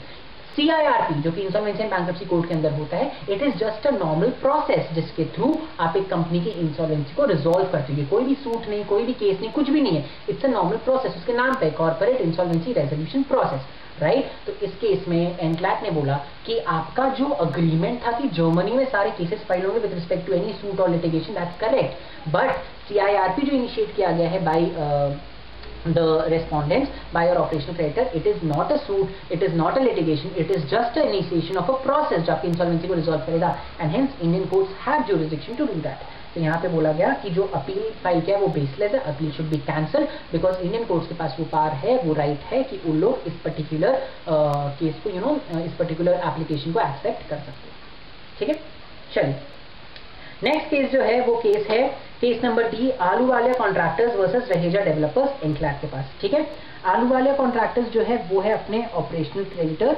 एंड रहेजा डेवलपर्स जो है वो है अपने कॉर्पोरेट डेटर। अगेन IBC का केस है, बहुत ही सिंपल सा केस, सुनिए क्या होता है। हम सबने ये पढ़ा है कि सेक्शन 8 के हिसाब से अगर किसी ऑपरेशनल क्रेडिटर को किसी कॉर्पोरेट डेटर के अगेंस्ट CIRP इनिशिएट करना होता है तो उनको पहले एक डिमांड नोटिस भेजना पड़ता है, राइट। डिमांड नोटिस में अगर आपने 10 डेज में दिखा दिया कि there is a pre existing dispute, पहले से कोई एक डिस्प्यूट चलता आ रहा था, तो उस केस में आप एप्लीकेशन फाइल नहीं कर सकते, राइट। तो इस केस में आलूवालिया कॉन्ट्रैक्टर्स जो कि ऑपरेशनल क्रेडिटर्स थे, उन्होंने एप्लीकेशन फाइल किया है अगेंस्ट कॉर्पोरेट डेटर। ठीक है, जब उन्होंने एप्लीकेशन फाइल किया अगेंस्ट कॉर्पोरेट डेटर, उन्होंने जब एप्लीकेशन फाइल किया अगेंस्ट दी कॉर्पोरेट डेटर, पहले उन्होंने डिमांड नोटिस भेजा। डिमांड नोटिस भेजने तो क्या होता है, सबसे पहले आपका डिफॉल्ट होता है, उसके बाद आपको डिमांड नोटिस भेजना होता है। डिमांड नोटिस के बाद आपके पास 10 डेज का टाइम होता है। 10 डेज में अगर आप एक प्री एग्जिस्टिंग डिस्प्यूट के बारे में बता देते हो या रीपे कर देते हो या रीपेमेंट का प्रूफ दिखा देते हो तो ऑपरेशनल क्रेडिटर इस एप्लीकेशन को आगे लेके नहीं जा सकता। ना इस केस में जब अहलूवालिया कॉन्ट्रैक्टर्स जो कि ऑपरेशन क्रेडिटर्स, उन्होंने डिमांड नोटिस भेजा, तो जो डिमांड नोटिस का 10 डेज होता है ना, उसके बीच में ये कॉर्पोरेट डेटर गए एंड कुछ प्रोसीडिंग स्टार्ट कर दिए। ठीक है, उन्होंने कुछ प्रोसीडिंग स्टार्ट कर दिया आर्बिट्रेशन के अगेंस्ट। ठीक है, उन्होंने बोला कि आर्बिट्रेशन प्रोसीडिंग स्टार्ट कर दिया। ठीक है, एंड फिर उन्होंने आके बोला कि देखो हमारे बीच में तो डिस्प्यूट चल रहा है ऑलरेडी, ये तो डिस्प्यूटेड क्लेम हो गया, हम इस मैटर को आगे लेके नहीं जा सकते, आप इस मैटर को आगे लेके CIRP इनिशिएट नहीं कर सकते। समझ रहे हो आप क्या हो रहा है? सी, एज पर सेक्शन 8 एक ऑपरेशनल क्रेडिटर तभी आगे बढ़ सकता है एप्लीकेशन फाइल करने के लिए NCLT के पास जब डिमांड नोटिस के बाद उसे पता चले कि there has a pre existing dispute. इस केस में जब डिमांड नोटिस भेजा अहलूवालिया कॉन्ट्रैक्टर्स ने, तो रहेजा डेवलपर्स ने डिमांड नोटिस मिलने के बाद एक आर्बिट्रेशन प्रोसीडिंग स्टार्ट किया। उसके बाद आके बोला कि देखो हमारे बीच में जो डिस्प्यूट चल रहा है आर्बिट्रेशन में, जब तक ये डिस्प्यूट सॉर्ट आउट नहीं होता आप एप्लीकेशन फाइल नहीं कर सकते NCLT के पास। ठीक है, सैडली NCLT ने इस चीज को एक्सेप्ट कर लिया एंड NCLT ने अहलूवालियाज के तरफ से जो एप्लीकेशन फाइल किया था उसको डिसमिस कर दिया। इसलिए अहलूवालियाज आए हैं अपील में टू NCLAT। NCLAT ने क्या होल्ड किया होगा? NCLAT ने क्या होल्ड किया? NCLAT का बोलना था एज पर सेक्शन 8 अगर आपका डिमांड नोटिस में किसी प्री एग्जिस्टिंग डिस्प्यूट के बारे में बताया गया तब आप एप्लीकेशन फाइल नहीं कर सकते हो। नाउ किस तरह का डिस्प्यूट का बात हो रहा है यहाँ पे? Pre existing dispute. Pre existing dispute मतलब एज पर NCLAT वो डिस्प्यूट्स जो आपको डिमांड नोटिस के मिलने के पहले से चलता आ रहा है। मतलब अगर आपको मान लो डिमांड नोटिस 10 जनवरी को मिला है तो आपका वो जो भी प्रोसीडिंग्स या जो भी कुछ है वो 10 जनवरी से पहले आना चाहिए। डिमांड नोटिस मिलने के बाद अगर आप कोई प्रोसीडिंग इनिशिएट करते हो, that does not amount to the claim being disputed, that does not amount to pre existing dispute. As per section 8, there has to be a pre-existing dispute between the parties to stop an operational creditor from filing an application to initiate CIRP। इस particular case में कुछ pre existing dispute नहीं था, Raheja developers को पहले मिला demand notice तब उन्होंने आर्बिट्रेशन प्रोसीडिंग स्टार्ट कराए। आप ऐसा नहीं कर सकते, आपका जो भी प्रोसीडिंग्स है वो डिमांड नोटिस मिलने के पहले से ही स्टार्ट होना चाहिए, नहीं तो सारे लोग यही करने लग जाएंगे ना, जैसे डिमांड नोटिस मिला कोई भी फालतू सा केस डाल दो, बात खत्म। तो यहाँ पे बोला गया there has to be pre existing dispute, आपको डिमांड नोटिस मिलने के पहले से डिस्प्यूट होना चाहिए। इस पर्टिकुलर केस में जो आर्बिट्रेशन प्रोसीडिंग स्टार्ट हुए थे वो डिमांड नोटिस मिलने के बाद स्टार्ट किए गए थे। हेंस द कोर्ट हेल्ड कि नहीं ये प्री एग्जिस्टिंग डिस्प्यूट नहीं है, अहलूवालिया बिल्डर्स जो है वो राइटफुली जाके एप्लीकेशन फाइल कर सकते हैं टू इनिशिएट दी CIRP। ठीक है, see it is to be shown that the dispute was raised prior to the issuance of demand notice. ठीक है, The court held the application filed by the operation creditor could not be rejected. Why? Because इस case में arbitration proceedings जो start हुए वो आपको demand notice मिलने के बाद स्टार्ट किए गए, पहले से स्टार्ट नहीं किए गए थे। ठीक है, बहुत ही सिंपल सा था, लेकिन ये ऐसा चीज है जो हम लोग कभी दिमाग नहीं लगाते। अब सुप्रीम कोर्ट ने इस पोजीशन को भी सेटल कर दिया। जो लास्ट केस हमारा बाकी है फ्रॉम इंसॉल्वेंसी लॉस वो है case number E SSMP industries versus Perkin food processors. ये है दिल्ली हाई कोर्ट का जजमेंट। देखिए, it's a Delhi high court का judgment, it's a civil suit. Delhi high court के पास ओरिजिनली गया ये सूट। यहाँ पे देखिए क्या हुआ था, इसलिए यहाँ पे हमने प्लेंटिफ एंड डिफेंडेंट यूज किया। Why? Because plaintiff directly high court के पास गया है एक प्लेंट लेके इन द ओरिजिनल साइड। ठीक है, तो यहाँ पे देखिए हुआ क्या था, प्लेंटिफ ने बोला that is SSMP industries is the plaintiff. उन्होंने पहले एक केस फाइल किया दिल्ली हाई कोर्ट के पास। उन्होंने बोला हमें 1,61,47,336 रुपीज मिलना है फ्रॉम पर्किन फूड प्रोसेसर्स। ठीक है, पर्किन फूड प्रोसेसर ने एक एप्लीकेशन फाइल किया, एक काउंटर क्लेम फाइल किया एंड उन्होंने बोला नहीं नहीं हमें बदले में 59,51,548 रुपीज मिलना है, इनको कुछ भी पैसा नहीं मिलना। ठीक है, तो यहाँ पार्टी ए जो है SSMP इंडस्ट्रीज वो बोल रही है हमें 1,61 लाख चाहिए। यहाँ पे पार्टी बी जो है पर्किन बोल रही नहीं नहीं इन्हें कुछ पैसा नहीं मिलना है, हमें बल्कि इनसे पैसा मिलना है कितना, 59,51,000। ठीक है, अल्टीमेटली क्या हुआ, ये लोग का लड़ाई चल ही रहा था, उसी के बीच में ये जो SSMP इंडस्ट्री है वो इंसॉल्वेंट हो गई एंड उनके अगेंस्ट CIRP इनिशिएट कर दिया गया। ठीक है, नाउ जब CIRP इनिशिएट किया गया तो हम आपको बताया कि CIRP जब इनिशिएट हो जाता है तो सेक्शन 14 के अंदर एक पीरियड स्टार्ट हो जाता है जिसको बोलते हैं मॉरेटोरियम पीरियड। हमने केस डिस्कस किया था। तो मॉरेटोरियम पीरियड आप क्या क्या नहीं कर सकते हो, आप कोई भी एसेट को एलियनेट नहीं कर सकते, आप कोई भी तरह के लीगल सूट्स को आगे लेके नहीं जा सकते हो, आप कोई भी तरह के नए लीगल सूट्स फाइल नहीं कर सकते हो, आप कोई भी कॉन्ट्रैक्ट मेंटेन नहीं कर सकते हो वगैरह वगैरह। ठीक है, ना इस केस में प्रॉब्लम क्या आया, इस केस में जो क्वेश्चन था वो ये था कि देखो अब तो CIRP स्टार्ट हो गया। ठीक है, अब मॉरेटोरियम पीरियड भी स्टार्ट हो गया, तो अब आप लीगल सूट्स को आगे लेके नहीं जा सकते। बट क्या इसका मतलब ये है कि ये जो इनके बीच में लड़ाई झगड़ा चल रहा है कि 1 करोड़ मिलना है या 59 लाख मिल रहा है, ये काउंटर क्लेम भी आप डिसाइड नहीं कर सकते। समझ आ रहा है क्वेश्चन क्या है? बिकॉज CIRP जब एक बार इनिशिएट हो जाए, सेक्शन 14 क्लियर कट बोलता है कि मॉरेटोरियम पीरियड आ गया है, आप कोई भी लीगल सूट लेके आगे नहीं जाओगे। तो क्या वो कोई भी लीगल सूट आप लेके नहीं जाओगे आगे, या ऐसे कोई सूट है जो आप आगे लेके जा सकते हो? याद है हमने एक केस ऑलरेडी डिस्कस किया जहां पे बोला गया था कि आप क्रिमिनल एक्शन इसमें आगे लेके जा सकते हो। क्यों? बिकॉज क्रिमिनल एक्शन से किसी भी तरह का फाइनेंशियल बर्डन नहीं आता ऑन द कंपनी, उसका फाइनेंशियल पोजीशन चेंज नहीं होता, राइट। इस पर्टिकुलर केस में दिल्ली हाई कोर्ट ने क्या बोला होगा? इस पर्टिकुलर केस में दिल्ली हाई कोर्ट ने बोला कि देखो, जब हम मॉरेटोरियम पीरियड में कोई भी तरह का सूट आगे बढ़ने को रोकते हैं, हम मेरा मेन पर्पस क्या है, मेरा मेन मोटिव क्या है कि कंपनी के फाइनेंशियल पोजीशन को कोई आंच ना है, कंपनी का फाइनेंशियल पोजीशन चेंज ना हो, राइट। बट ये जो काउंटर क्लेम का डिसाइड करना है, that is an important part from the view of the financial position of the company, because जब तक आपको पता नहीं चलेगा कंपनी को 1,61 लाख मिलना है या कंपनी को 59 लाख रुपीज देना है, आप कैसे डिसाइड करोगे कि उसका फाइनेंशियल पोजीशन क्या है, राइट। तो दिल्ली हाई कोर्ट ने बहुत सिंपली ये बात बोली कि ये वाला जो केस है जिसमें आपको काउंटर क्लेम का पता करना है, वो केस ऐसा है जहां पे you have no option, you have to decide this case in order to discharge the CIRP correctly and fruitfully, right. तो इसलिए यहाँ पे कोर्ट ने बोला नहीं, मॉरेटोरियम पीरियड में आप ऐसे केसेस को लेकर आगे जा सकते हो जिससे किसी भी तरह का एंडेंजरिंग, डिमिनिशिंग या डिसिपेटिंग या एडवर्स इंपैक्ट नहीं हो on the financial position of the company या on the assets of the company, right. Again इसको अगर आप लॉजिकली सोचो तो लॉजिकल भी है ये कि भाई आप यहाँ पे बोल रहे हो इसके सारे डेट्स माफ करोगे, तो पहले ये तो पता करो उसके डेट्स एक्चुअली है कितने, जिसके लिए आपको काउंटर क्लेम के ऊपर तो पता करना ही पड़ेगा, है। तो court held that the counter claim could be heard and decided by a competent court. In fact, it should be heard and decided by a competent court. ठीक है, तो इसी के साथ हमारा केस नंबर 5 भी खत्म होता है। ये case was the last case from the insolvency laws. Insolvency laws में हम लोगों ने 5 केसेस देखा। पहला case was with respect to क्या बोलते हैं ऑक्शन एंड मॉरेटोरियम, सेकंड वाला was with respect to TAX, third वाला was with respect to Germany का कोर्स, फोर्थ वाला was with respect to demand notice pre existence of dispute and last case was with respect to counter claim का settlement. इसी के साथ हमारे जो 5 नए केसेस ऐड हुए फॉर इंसॉल्वेंसी लॉज वो भी होते खत्म। अब हमें बस डिस्कस करना रह गया 4 cases of chapter number 7, that is interpretation of statutes. तो अभी अपने देखते हैं द लास्ट 4 केसेस जो आपका न्यू ऐड किया गया है in the new amendment of February 2020। ये जो 4 केसेस है चारों के चारों chapter number 7 that is interpretation of laws, interpretation of statutes नाम के चैप्टर में ऐड किया गया है। बहुत ही बेसिक्स, बहुत ही इजी केस लॉज है, तो फटाक से देखते हैं एंड अपना पूरा डिस्कशन ऑफ द अमेंडमेंट्स हो जाएगा खत्म, ठीक है। सो पहला केस लॉ जो ऐड किया गया है वो किया गया है case law number 8, Nevada properties limited versus state of Maharashtra, ठीक है। It's a supreme court judgment, it's a criminal appeal. देखिए क्रिमिनल अपील में, क्रिमिनल में हम आपको हमेशा बोलते हैं there always be state on the one side, right. तो यहाँ पे जो स्टेट है वो है रिस्पोंडेंट साइड में एंड जो एप्लेटिव है नवाडा प्रॉपर्टीज लिमिटेड, ठीक है। यहाँ पे फैक्ट्स अपने को जानने का मतलब नहीं, यहाँ पे केवल एक ही क्वेश्चन है।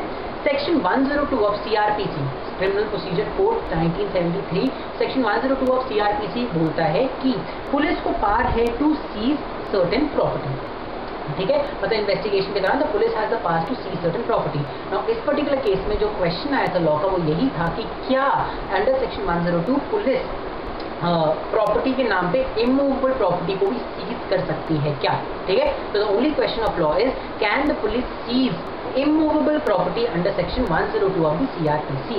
इस पर्टिकुलर केस में the supreme court decided that seize करना आप कब बोलते हो, एक इमूवेबल प्रॉपर्टी को आप एक बार के लिए लेट से अटैच कर सकते हो, आप इमूवेबल प्रॉपर्टी को सील कर सकते हो, बट सीजन मीन्स आप उसका कस्टडी अपने कंट्रोल में ले लिए हो, आप इमूवेबल प्रॉपर्टी को सीज नहीं कर सकते, राइट। आप इमूवेबल प्रॉपर्टी को अटैच करते हो, आप इमूवेबल प्रॉपर्टी को सील करते हो, बट आप सीज केवल मूवेबल प्रॉपर्टीज को ही करते हो।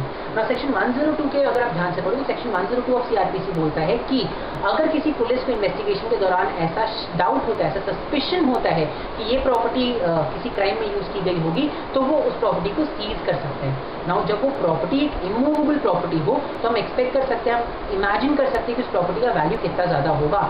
तो सुप्रीम कोर्ट ने बोला कि देखो भाई, पहली बात तो लॉ बहुत क्लियरली बोल रहा है सीज कर सकता है property and you can never seize an immovable property, you can always attach और seal the immovable property.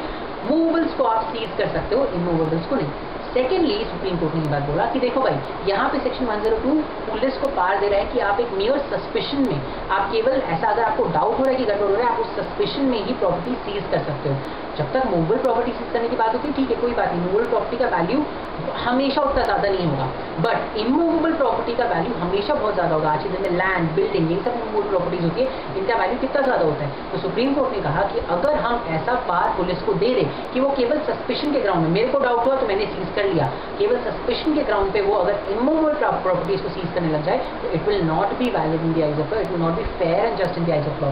Hence supreme court ने बोला कि the police does not have any powers to seize immovable property under this section। इस particular section के अंदर the police can only seize the movable properties। बहुत ही simple सा था, बहुत ही स्ट्रेट फॉरवर्ड लॉजिक, बहुत ही स्ट्रेट फॉरवर्ड आंसर। ठीक है, चलिए जो नेक्स्ट केस है वो है case number B, Intertek India limited versus Priyanka Mohan. ठीक है, it's a Delhi high court का जजमेंट। ठीक है, it's a Delhi high court का जजमेंट। यहाँ पे हुआ क्या था ये देखिए, प्रियंका मोहन जो है वो इंटरटेक की एम्प्लॉय थी। ठीक है, जब वो एम्प्लॉयमेंट में थी तो इंटरटेक ने उनका एम्प्लॉयमेंट कैंसिल कर दिया। इंटरटेक ने उनके एम्प्लॉयमेंट को दे टर्मिनेटेड हर सर्विसेज। ठीक है, प्रियंका मोहन के हिसाब से उनका जो टर्मिनेशन हुआ था वो टर्मिनेशन वाज नॉट जस्टिफाइड, वो termination was not valid. According to her it was null and void. ठीक है, सो देखिए होता क्या है ना कि आप जब एक फॉर्मल सेक्टर में काम कर रहे होते हो तो आपको कुछ पर्टिकुलर ग्राउंड्स भी उस सेक्टर से निकाला जा सकता है। That's why it's a very safe and secure job, right. तो आप फॉर्मल सेक्टर में जब काम कर रहे होते हो तो वहाँ पे एक पर्टिकुलर ग्राउंड्स होते हैं, उसी पे आपको निकाला जा सकता है, ऐसी मन मर्जी नहीं निकाल सकते। इस पर्टिकुलर केस में इंटरटेक में जब प्रियंका मोहन काम करती थी तो it was a formal sector.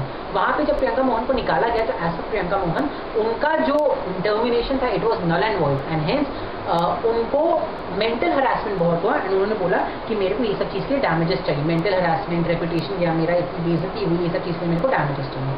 ठीक है, तो प्रियंका मोहन दिल्ली हाईकोर्ट के पास गई। उसी दौरान इंटरटेक ने एक एप्लीकेशन फाइल किया under order 7 rule 11 of CPC. उन्होंने एप्लीकेशन में ये बात बोला कि देखो प्रियंका मोहन के साथ मेरा जो कॉन्ट्रैक्ट हुआ था उसके हिसाब से उनका जो सर्विसेज था वो टर्मिनेबल था।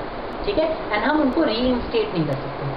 ठीक है, मतलब उनको वापस नहीं ले सकते। तो देखो क्या हो रहा है, इंटरटेक ने प्रियंका मोहन पहले इंटरटेक में काम करती थी, इंटरटेक ने उनको काम से निकाल दिया। प्रियंका मोहन ने बोला मेरे को काम से निकाला जाना बहुत गलत, मेरे को इसकी वजह से बहुत मेंटल टॉर्चर हुआ है, बहुत हरासमेंट हुआ है, बहुत मेरा बेइज्जती हुई है, मेरे को डैमेजेस चाहिए। इंटरटेक ने इस पर एक एप्लीकेशन फाइल किया। इंटरटेक ने बोला देखो प्रियंका मोहन और इंटरटेक के बीच में जो था कॉन्ट्रैक्ट वो टर्मिनेबल कॉन्ट्रैक्ट था, मतलब उसको टर्मिनेट किया जा सकता था। हेंस हम प्रियंका मोहन को अंदर वापस नहीं लेंगे, हम उसको रीइंस्टेट नहीं करेंगे। ठीक है, तो इसी चीज़ को लेके आप दिल्ली हाईकोर्ट पहुंच गए। दिल्ली हाईकोर्ट ने क्या बोला होगा, अब वापस से फैक्ट्स को ध्यान से सुनिए। प्रियंका मोहन ने क्या बोला है, मेरा लॉस ऑफ रेपुटेशन हुआ है, मेरा मेंटल हरासमेंट बहुत हुआ है, मेरे को डैमेजेस चाहिए। इंटरटेक ने एप्लीकेशन क्या फाइल किया है, इंटरटेक ने एप्लीकेशन क्या फाइल किया है कि ये टर्मिनेबल कॉन्ट्रैक्ट था, यहाँ पे रीइंस्टेटमेंट नहीं हो सकता। दिल्ली हाईकोर्ट ने क्या बोला होगा, सिंपल सी बात है ना, दिल्ली हाईकोर्ट ने ये बोला कि देखो भाई रीइंस्टेटमेंट का तो बात आता ही नहीं है। प्रियंका मोहन ने जो एप्लीकेशन फाइल किया है उसमें उन्होंने कोई भी रीइंस्टेटमेंट सीख किया ही नहीं है।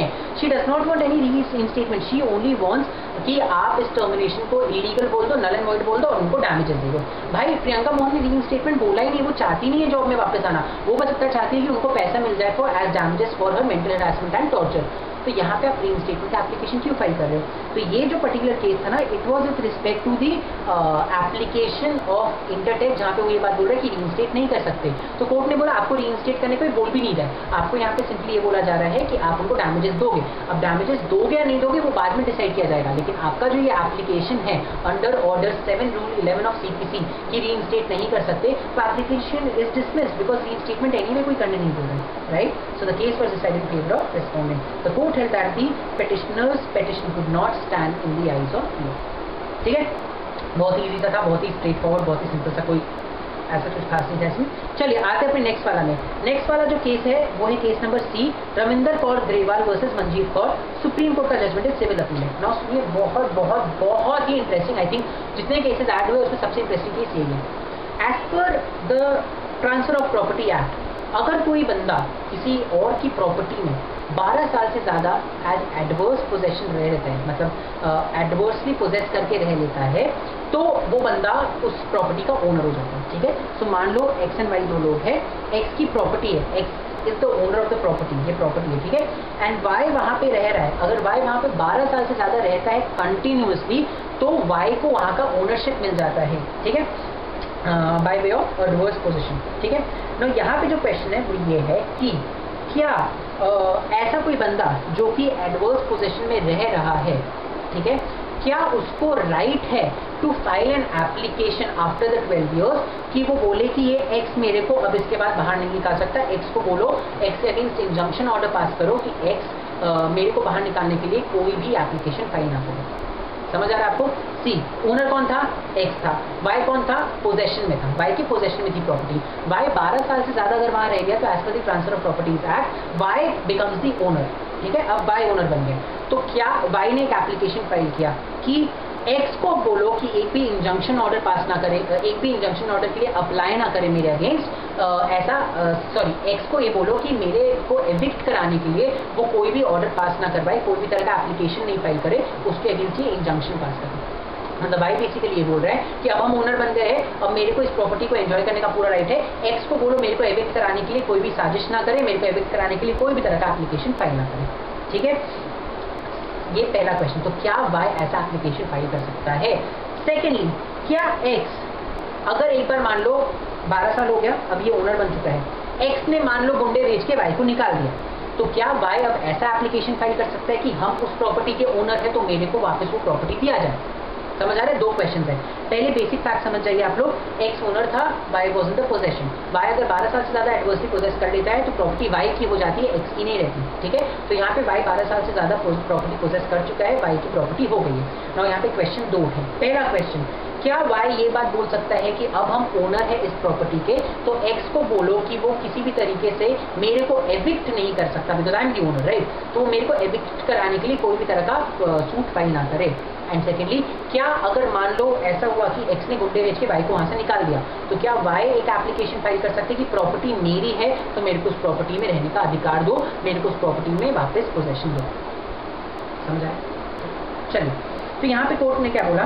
कोर्ट का बहुत ही सिंपल सा था। देखो रूल क्या है, 12 साल जिसका भी पोजेशन हो, एडवर्स पोजेशन हो, तो ओनर कौन बन जाता है? जो इंसान पोजेशन में था। तो इस केस में ओनर कौन बन जाएगा?